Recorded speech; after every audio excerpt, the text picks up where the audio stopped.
Speaker. I'm sick of it. We're sick of it. Canadians are sick of it, Madam Speaker. Thank you very much. And so that brings us to statements by members. Déclaration des députés. The honourable member for Saanich Gulf Islands.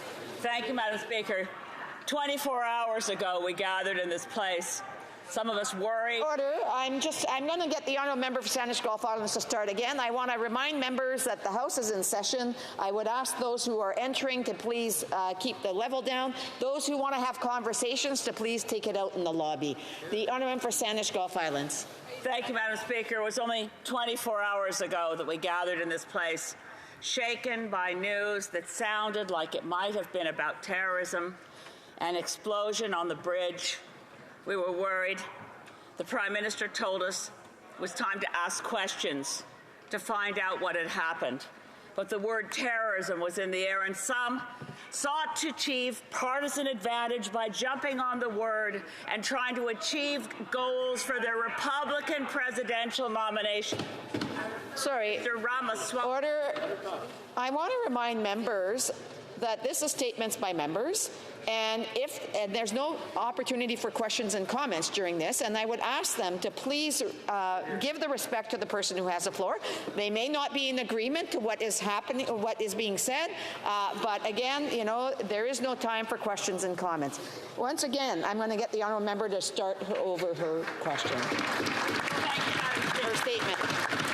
It was only 24 hours ago exactly that we gathered here, coming into this chamber, shaken by the news we were hearing on television and on the radio that there'd been an explosion on the Peace Bridge, the Rainbow Bridge, and there was words and accusations of terrorism in the air.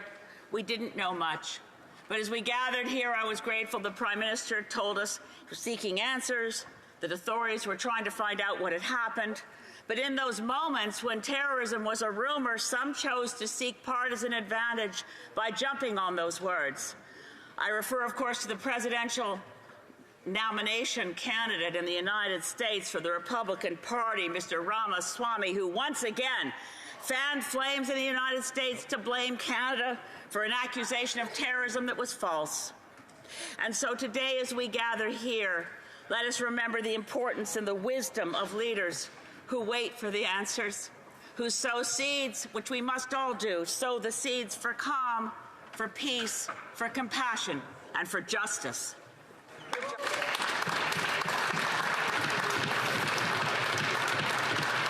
The honourable member from Winnipeg North. Yes, thank you, Mr. Speaker. Mr. Speaker, the far right is alive and well in the Conservative Party today here in Canada. It's somewhat of a sad state to say it, but that is the truth, Mr. Speaker. Imagine, if you will, President Zelensky comes to Canada and signs a trade agreement with Canada, Mr. Speaker. After signing that agreement, the government brings it into the legislature.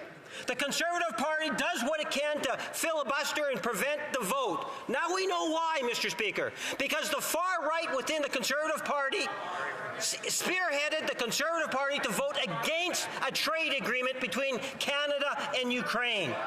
Mr. Speaker, that is absolutely and totally shameful. The Conservative Party needs to apologize to Canadians, to apologize to Canada's Ukrainian heritage community for behaving in such a manner. They need to have a flip-flop and vote for Canada and for Ukraine. The honourable member from Dauphin Swan River, Nipawin. Mr. Speaker.